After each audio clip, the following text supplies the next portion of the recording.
Hi everyone, welcome to P K talks. ഈ video നമ്മൾ discuss ചെയ്യുന്നത് 2021 pass out BSc BCAക്കാർക്ക് apply ചെയ്യാൻ പറ്റുന്ന വിപ്രോയുടെ റിക്രൂട്ട്മെൻറ്റിൻ്റെ നോട്ടിഫിക്കേഷൻ വന്നിട്ടുണ്ട്. അതിനെക്കുറിച്ചാണ്. വിപ്രോ വർഷങ്ങളായിട്ട് കണ്ടക്ട് ചെയ്യുന്ന ഒരു പ്രോഗ്രാമാണ് വർക്ക് ഇൻ്റഗ്രേറ്റഡ് ലേണിംഗ് പ്രോഗ്രാം അഥവാ WILP. അതിൻ്റെ നോട്ടിഫിക്കേഷനാണ് വന്നിട്ടുള്ളത്. 2021 പാസ് ഔട്ട് സ്റ്റുഡൻസിനാണ് അപ്ലൈ ചെയ്യാൻ പറ്റുന്നത്. ഇതിൻ്റെ ഒരു പ്രത്യേകത എന്താണെന്ന് വെച്ചാൽ, നമുക്കിവിടെ IT ഫീൽഡിൽ വർക്ക് ചെയ്യുന്നതോടൊപ്പം തന്നെ MTech കോഴ്സൂടെ പഠിക്കാൻ പറ്റും. നമുക്കറിയാം, ഡിഗ്രി പാസ്സാവുന്ന ഒരാൾക്ക് MTechന് പോകണമെന്നുണ്ടെങ്കിൽ അയാൾ PG പാസ്സാവണം. അതിനുശേഷം ഗേറ്റ് എക്സാം എഴുതണം. അതിന് നല്ല സ്കോറോടുകൂടി പാസ്സായെങ്കിൽ മാത്രമേ നല്ലൊരു കോളേജിൽ MTechന് ചെയ്യാൻ പറ്റൂ. പക്ഷേ ഇവിടെ ഈ വിപ്രോ കണ്ടക്ട് ചെയ്യുന്ന ഈ റിക്രൂട്ട്മെൻറ്റിൻ്റെ ഓൺലൈൻ എക്സാമും ടെക്നിക്കൽ ഇൻ്റർവ്യൂവും HR ഇൻ്റർവ്യൂവും പാസ്സാവുകയാണെന്നുണ്ടെങ്കിൽ വളരെ സിമ്പിളായിട്ട് നടക്കുന്ന ഒരു റിക്രൂട്ട്മെൻറ്റാണ്. അത് പാസ്സാവുകയാണെന്നുണ്ടെങ്കിൽ അയാൾക്ക് വിപ്രോയിൽ IT കമ്പനിയിൽ വർക്ക് ചെയ്യുന്നതിനോടൊപ്പം തന്നെ IIT ഇക്വലൻ്റ് ആയിട്ടുള്ള MTech കോഴ്സ് പഠിക്കുകയും ചെയ്യാം.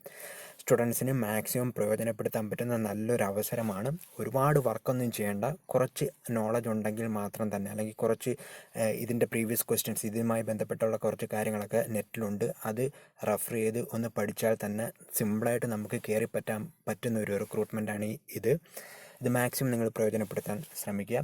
അതിൻ്റെ ഡേറ്റും വിശദമായ കാര്യങ്ങളും നമുക്ക് നോക്കാം. അതിലേക്ക് പോകുന്നതിന് മുമ്പേ ഈ വീഡിയോ നിങ്ങൾക്ക് ഉപകാരപ്രദമാകുന്നുണ്ടെങ്കിൽ തീർച്ചയായിട്ടും ചാനൽ സബ്സ്ക്രൈബ് ചെയ്യണം. അതുപോലെ തന്നെ നിങ്ങളുടെ കൂട്ടുകാരിലേക്ക് ഷെയറും ചെയ്യണം. ഓക്കെ, WILP 2021 കൂടുതൽ ഡീറ്റെയിൽസ് നമുക്കൊന്ന് നോക്കാം. ഇതിൻ്റെ എഡ്യൂക്കേഷൻ പറയുന്നത് 10th 12th പാസ് എന്നാണ് പറയുന്നത്. അവിടെ മാർക്കിൻ്റെ കട്ട് ഓഫ് ഒന്നും പറയുന്നില്ല. ഗ്രാജുവേഷൻ്റെ കേസിലാണെന്നുണ്ടെങ്കിൽ 60% പാസ്സായിട്ടുണ്ടാവണം, അല്ലെങ്കിൽ 6.0 CGPA ഉണ്ടാവണം. അതാണ് എഡ്യൂക്കേഷൻ്റെ കേസിൽ പറയുന്നത്. ക്വാളിഫിക്കേഷൻ പറയുന്നത് ഞാൻ നേരത്തെ പറഞ്ഞതുപോലെ BCAക്കാർക്കും BScക്കാർക്കുമാണ് അപ്ലൈ ചെയ്യാൻ പറ്റുന്നത്. BSc എന്ന് പറയുമ്പോൾ computer science, IT, mathematics, statistics, electronics, physics, ഇത്രയും സബ്ജക്റ്റുകാർക്ക് അപ്ലൈ ചെയ്യാൻ പറ്റും. ഇവരെല്ലാം 60% മാർക്കിൽ പാസ് ഔട്ട് ആവണം. അത് പാസ് ഔട്ട് എന്ന് പറയുന്നത് 2021 പാസ് ഔട്ട് ആയിരിക്കണം. അതിന് മുമ്പോ ശേഷമോ ഉള്ളവർക്ക് പറ്റില്ല. അതുപോലെ തന്നെ 3 ഇയർ ആയിട്ടുള്ള ഡിഗ്രി കോഴ്സ് ആയിരിക്കണം. അതായത് 3 ഇയർ കൊണ്ട് തന്നെ ഡിഗ്രി കോഴ്സ് പാസ്സായിട്ടുണ്ടാവണം. ജോയിൻ ചെയ്യുന്ന സമയത്ത് നമുക്ക് സപ്ലി ഒന്നും ഉണ്ടാകാൻ പാടില്ല. അതുപോലെ തന്നെ റെഗുലർ ഡിഗ്രി ആയിരിക്കണം. ഇങ്ങനെയൊക്കെ കുറച്ച് കാര്യങ്ങളുണ്ട്. അതേപോലെ തന്നെ അപ്ലൈ ചെയ്യേണ്ട ലാസ്റ്റ് ഡേറ്റ് പറയുന്നത് 10th December 2020 ആണ്. അപ്ലൈ ചെയ്യേണ്ട ഓൺലൈനായിട്ടാണ് അപ്ലൈ ചെയ്യേണ്ടത്. അതിൻ്റെ ലിങ്ക് ഞാൻ ഡിസ്ക്രിപ്ഷൻ ബോക്സിൽ കൊടുത്തിട്ടുണ്ട്. അവിടെ നിന്ന് ക്ലിക്ക് ചെയ്ത് നിങ്ങൾക്ക് അങ്ങോട്ട് പോകാൻ പറ്റും. എൻ്റെ സെലക്ഷൻ പ്രോസസ്സ് പറയുന്ന 3 ഘട്ടങ്ങളായിട്ടാണ് നടക്കുന്നത്. 1 ഓൺലൈൻ അസസ്മെൻ്റ് ഉണ്ട്, 2 technical interview, 3 HR interview. Online assessment എന്ന് പറയുമ്പോൾ അതിനകത്ത് 80 മിനിറ്റ് നടക്കുന്ന ഒരു എക്സാമാണ്. അതിൻ്റെ ഡേറ്റ് പറഞ്ഞിരിക്കുന്നത് 14 to 18 December 2020 ആണ്. നിങ്ങൾ രജിസ്റ്റർ ചെയ്ത് കഴിയുമ്പോഴത്തേക്ക് നിങ്ങളുടെ രജിസ്റ്റർ ചെയ്ത മൊബൈലിലോ അല്ലെങ്കിൽ ഇമെയിൽ ID-യിലോട്ടോ നിങ്ങളുടെ എക്സാം എന്നാണെന്നുള്ള ഡേറ്റൊക്കെ വരും. എന്തെങ്കിലും ചേഞ്ച് ഉണ്ടെങ്കിൽ അത് നിങ്ങളെ അറിയിക്കുന്നതായിരിക്കും. ഓൺലൈൻ അസസ്മെൻറ്റ് നടക്കുന്ന 4 രീതിയിലാണ്. 1 verbal, 2 analytical, 3 quantitative, 4 written communication test.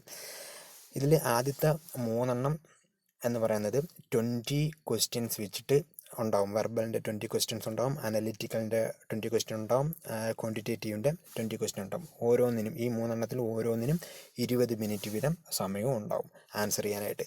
4ാമത്തെ written communication ടെസ്റ്റിൻ്റെ കേസിലും അതേപോലെ തന്നെ 20 മിനിറ്റ് സമയമാണ്. മൊത്തവും 80 മിനിറ്റിൽ നടക്കുന്ന ഒരു ഓൺലൈൻ എക്സാം. ഓക്കെ, അതേപോലെ തന്നെ സ്റ്റൈഫൻഡിൻ്റെ കാര്യം പറയുന്നത് എങ്ങനെയാണ്, അതായത് ഞാൻ നേരത്തെ പറഞ്ഞിട്ടുണ്ടായിരുന്നു, നമ്മളിവിടെ IT ഫീൽഡിൽ വർക്ക് ചെയ്യുന്നതോടൊപ്പം തന്നെ MTech കോഴ്സൂടെ പഠിക്കുന്നുണ്ട്. ആ പഠിക്കുന്നതിനുള്ള വേണ്ടിയിട്ടുള്ള സ്റ്റൈഫൻഡ് നമുക്കിവിടെ കിട്ടുന്നുണ്ട്. സ്റ്റൈഫൻഡ് പറയുന്നത് എങ്ങനെയാണ്, ഫസ്റ്റ് ഇയറിലാണെന്നുണ്ടെങ്കിൽ 15,000 റുപ്പീസാണ് നമുക്ക് സ്റ്റൈഫൻഡ് കിട്ടുന്നത്. പ്ലസ് ESI ഉണ്ട്.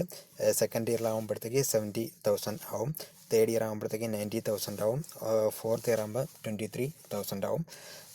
ഇത് ഞാൻ നേരത്തെ പറഞ്ഞതുപോലെ തന്നെ ഇവിടെ നമുക്ക് പ്രൊവൈഡ് ചെയ്യുന്ന കോഴ്സ് എന്ന് പറയുന്നത് MTech ആണ്. അതായത് നമ്മളെ പഠിപ്പിക്കുന്നത് MTech കോഴ്സാണ് പഠിപ്പിക്കുന്നത്. അതേപോലെ തന്നെ ഒരു എഗ്രിമെൻ്റ് ഉണ്ടാവും, 16 month എഗ്രിമെൻറ്റ്. അതായത് 5 കൊല്ലത്തേക്കുള്ള ഒരു എഗ്രിമെൻ്റ്. അത് പേടിക്കേണ്ട കാര്യങ്ങളൊന്നുമില്ല. നമ്മളിതിനെ ഇവിടെ ഫോളോ ചെയ്യുന്ന ടേംസ് ആൻഡ് കണ്ടീഷൻസ് പറഞ്ഞിട്ടുള്ള ഒരു എഗ്രിമെൻ്റ്. അത് നിങ്ങൾ സൈൻ ചെയ്യേണ്ടി വരും. ഇത്രയാണ് WILP ആയിട്ട് ബന്ധപ്പെട്ട് നമ്മൾ ഓർത്തിരിക്കേണ്ട ഇമ്പോർട്ടൻറ്റ് കാര്യങ്ങൾ. ഇതിൽ ശ്രദ്ധിക്കേണ്ട കാര്യം, ലാസ്റ്റ് ഡേറ്റ് 10th December 2020 അതിന് മുമ്പ് തന്നെ അപ്ലൈ ചെയ്യുക. ലിങ്ക് ഞാൻ ഡിസ്ക്രിപ്ഷൻ ബോക്സിൽ കൊടുക്കും. പ്രീവിയസ് ക്വസ്റ്റ്യൻ പേപ്പറും അതുമായി ബന്ധപ്പെട്ട കുറേ കാര്യങ്ങളൊക്കെ നമ്മുടെ നെറ്റിലുണ്ട്. നിങ്ങൾക്ക് എന്തെങ്കിലും ഡൗട്ട് ഉണ്ടെങ്കിൽ ചോദിച്ചാൽ ആ ലിങ്കൊക്കെ ഞാൻ ഡിസ്ക്രിപ്ഷൻ ബോക്സിൽ കൊടുക്കാം. നിങ്ങൾക്ക് എന്തെങ്കിലും ഡൗട്ട് ഉണ്ടെങ്കിൽ ചോദിക്കാം.